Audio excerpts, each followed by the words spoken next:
What is going on, YouTube? What is going on, Kansas City? And what is going on, everybody? And welcome to the Beat of KC. Ladies and gentlemen, my name is Lucas Murphy, and today we are really going to be looking at the Kansas City Chiefs, but specifically we're going to be looking at the defensive line and really how this dynamic of getting to the quarterback has really impacted this defense. I do believe that this Kansas City Chiefs defense has been a very stellar defense. It has been playing pretty solid for most of the season.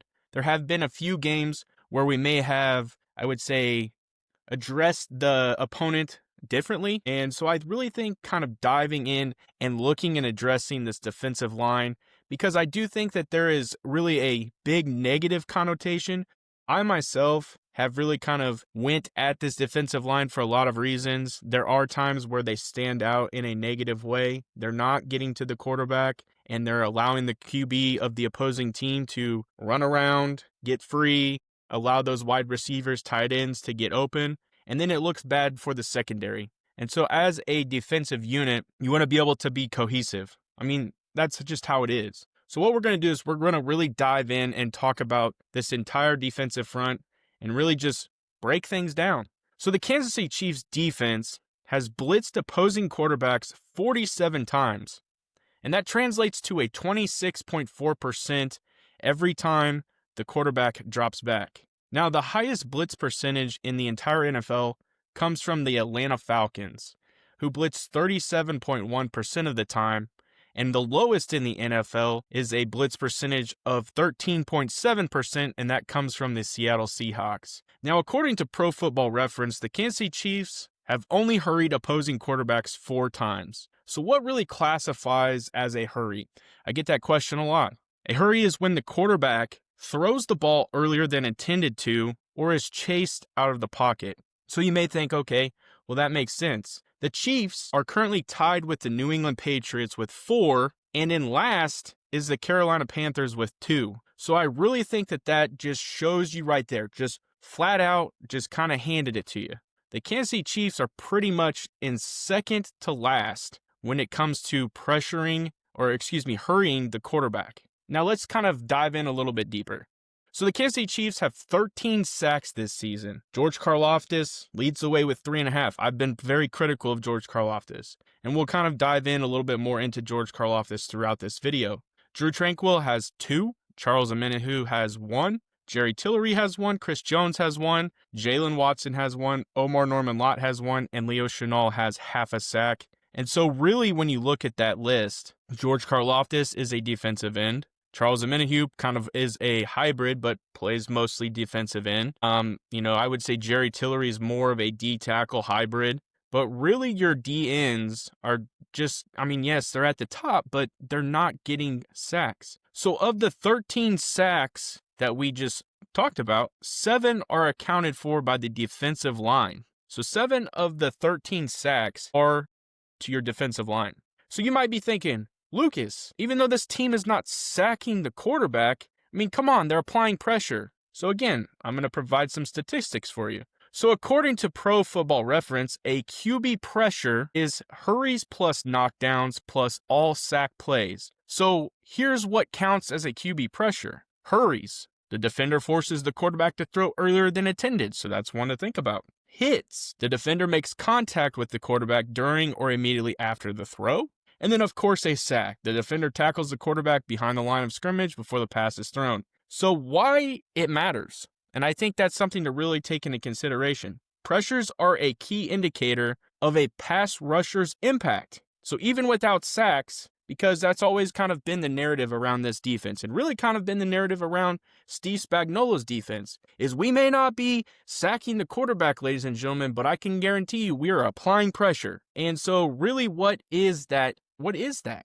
So even without sacks, it's consistent pressure that can lead to poor throws, turnovers, or stalled drives. Now, ladies and gentlemen, the Kansas City Chiefs have 31 pressures at 17.4% pressure percentage. The best team in applying pressure is actually in the AFC West, and that is the Denver Broncos with 63 pressures. It's almost double of what the Kansas City Chiefs, actually it is double, at 31.7% rate. The Kansas City Chiefs, again, I'm gonna reiterate, have 31 pressures at 17.4%.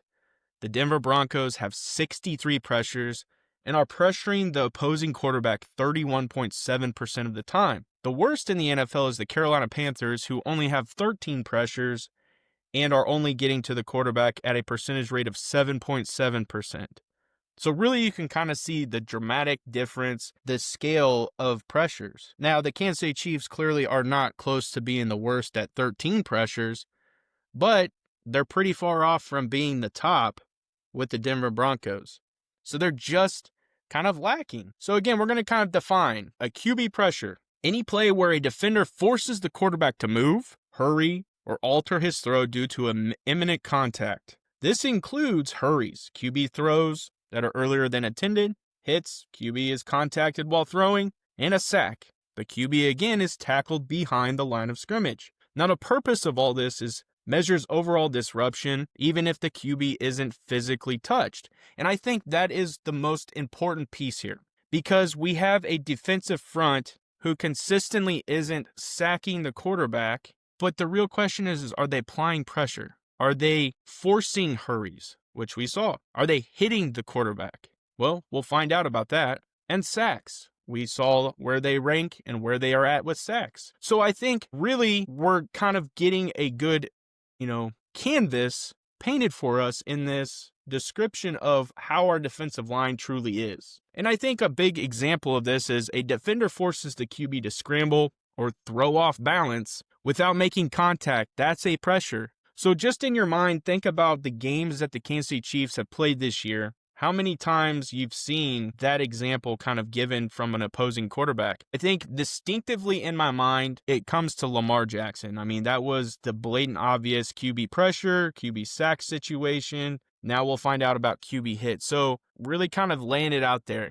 A QB hit, what is the definition of a QB hit? Because we've gone through QB pressure, we've gone through all these things. So what is a QB hit? The definition is when a defender physically contacts the quarterback after he throws the ball. So again, what does this exclude? This excludes sacks. Those are counted separately. And hurries without contact. So the purpose of this is to track how often the QB is actually hit, which can wear him down over a game. And just an example of this is a defender drills the quarterback right after he releases a pass. That's what we would classify as a QB hit. Now, again, all this is according to Pro Football Reference. Now, the Kansas City Chiefs have 32 QB hits, ranking them 7th in the NFL. And now I understand these stats take into account more than just the defensive front. So we do have to take some of that into consideration when it comes to the QB hit, the QB pressures, because as we saw, we have to account for the sacks with the entire defense. In a market that never sleeps, one name rises above the rest. Lisa Miller from Miller-Lynch Real Estate. Trusted by hundreds and recognized across the Midwest, she delivers results when it matters the most. With over 13 years of experience and licenses in both Kansas and Missouri, Lisa isn't just selling houses. She's helping you find a place to call home. Whether you are a first-time home buyer, looking to upsize, or selling your current home, Lisa makes the process smooth and stress-free. As a local expert passionate about building lasting relationships, she ensures her clients feel confident and satisfied every step of the way. Don't wait, your perfect home is just a call away. Contact Lisa today at 913-579-3246 or 913-369-3000 or visit lisamillersaleskc.com. Let Lisa Miller at Lynch Real Estate help you start your next exciting chapter. And let her know the beat of KC, Lucas Murphy, sent you her way. So now we're really going to kind of dive in and look at those QB hits. So George Karloftis has 12 QB hits, leading the team. He's followed by Chris Jones with 6, Charles Omenihu with 4, Leo Chenal 2, Drew Tranquill with 2, and then rounding out the rest of the team with 1 is Nick Bolton, Shamari Conner, Jalen Watson, Aston Gelati, Omar Norman Lott, Jerry Tillery. And I think the most important piece of that content that I just provided you is the fact that George Karloftis, your defensive end, is leading the way with 12. A very impactful, just absolute dog in the trenches and a Kansas City Chiefs Hall of Famer and will be a Hall of Famer in the NFL in Chris Jones. And then another defensive kind of hybrid defensive end in Charles Omenihu. they lead the way with QB hits. So I think that's a significant thing to provide. Now we're going to take this again one step further. Tackles for a loss. And now I understand that this statistic really kind of, again, is bigger scope. It's not just focused on the defensive line. But where do the Kansas City Chiefs really rank within tackles for a loss? They have 26 tackles for a loss. This has them tied with the Buffalo Bills and the New York Giants, although a TFL could be a running back, it could be a receiver, it could be a tight end. We're not solely focusing here on really just the quarterback. But yes, this is important. And really my focus of this video, again, is highlighting the opposing quarterback. But the person who initiates the snap and then makes the gears turn for this offense, the fact that there are often TFLs due to the quarterback, I think is something you have to really account for, because again, that shows that the pressure is being applied. It shows that you're getting to the backfield and you're really disrupting, causing chaos, and it's important to kind of really focus on. Now, one of the final areas that I wanted to really look at, and again, this is going to be targeted for George Karloftis. And again, I don't think that George Karloftis is abysmal, ladies and gentlemen. It may come across like that at times. You got to be critical when you're not actually getting to the quarterback and you see success from opposing quarterbacks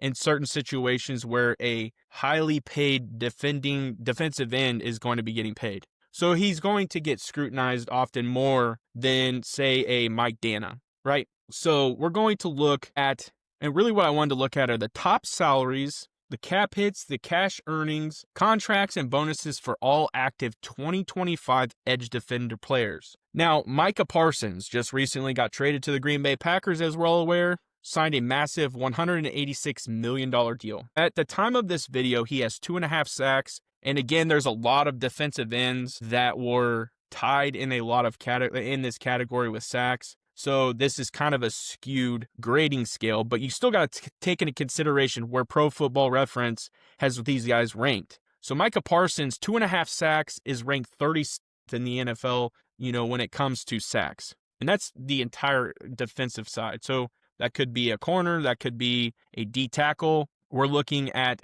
total sacks in this case. Now, the money is just strictly edge defenders. Nick Bosa, who I believe tore his ACL, is $170 million, has 2 sacks, and is currently in 67th. Myles Garrett, $160 million with 4. He is 10th in sacks. Joshua Hines-Allen, who we just saw, $141 million roughly, has half a sack and is 196. Ryan Burns, I was unable to find his sack total, but he's making $141 million at 5. TJ Watt, $123 million, has 3, and he's tied for 27th. Max Crosby, a AFC West opponent who really likes to get after Patrick Mahomes, is $106,500,000. He has 2 sacks and is tied for 44th. Nick Bonito, with the Denver Broncos, ladies and gentlemen, $106 million. He's coming in at 8th, has 7 in his first place. Now, Montez Sweat, $98 million, has 1 sack and is tied for 168th. Rashawn Gary, opposite of Micah Parsons in Green Bay, is making $96 million, 4.5, and is 8th. And rounding out is George Karloftis at $88 million with 3.5 sacks and is coming in at 17th. Now, I just really want to kind of provide you the overall scope of that. And the reason is because I think George Karloftis is one, yes, he just signed that contract, but just in this small sample size, he fits right where he is getting paid, and you're seeing that he is in the top 11 when it comes to sacks in the NFL. I think if you would really kind of forecast what you would project from a George Karloftis, if you're getting 10 to 11 sacks a year for what you pay George Karloftis, you're getting a deal, ladies and gentlemen, and Kansas City Chiefs fans cannot be disappointed. Now, could you be wanting more? Of course. We want more from Chris Jones right now. But Chris Jones is obviously aging. He gets a lot of double teams. Heck, I've even seen where he's getting doubled at the line and the running back still chips him. So we're asking a lot from Chris Jones, and I get that. And I don't want to discredit again what happened the other night on the final play of the Jags. But Chris Jones is wore out, ladies and gentlemen. George Karloftis, though, is right where he should be. And the complaints are, yes, on how he gets to the quarterback. But it shouldn't be what he's getting paid. It shouldn't be that he's overpaid. I mean, he's right where he needs to be, and I just provided you those numbers. Now, kind of just to dive in just a little bit more, and then we're going to wrap this video up. Karloftis sits at 14th in contract average of $22 million per. In 2025, Karloftis is 14th in AAV percentage, and of that cap at 7.88%, with the highest being Micah Parsons at 16.65. In the NFL, the sack leader, again, is Nick Bonito from Denver with 7, and George Karloftis comes in tied at 14th with his 3.5 sacks, and I really want to emphasize that. I think that right there kind of just speaks to where we're at. Now, where I'm going with George Karloftis is one player on the defense, and even though, again, he is getting paid, he is making around what he should be making, or what he is at least contributing to on the field. I think the scrutiny for George Karloftis should be limited, and I think we need to look at this defensive front as a whole. How can we change? How can we improve? And what support can we provide George Karloftis? Because this is a team effort on the defensive front. One person can't just get to the quarterback every time. I mean, the same can be said. We just went through the Green Bay Packers. I mean, Micah Parsons, yes, is an absolute beast, but he does have Rashawn Gary to support him. So that's just something to consider. I appreciate you all checking out this video. I do appreciate all the support. Let me know down in the comment section what you guys think of this defensive front. I know a lot of people are critical of Chris Jones. I know a lot of people are critical of George Karloftis. Let me know down in the comment section what you guys think. I really appreciate you guys. I really do. Smash that like button, smash that subscribe button, and I end every video the exact same way. Have a good day.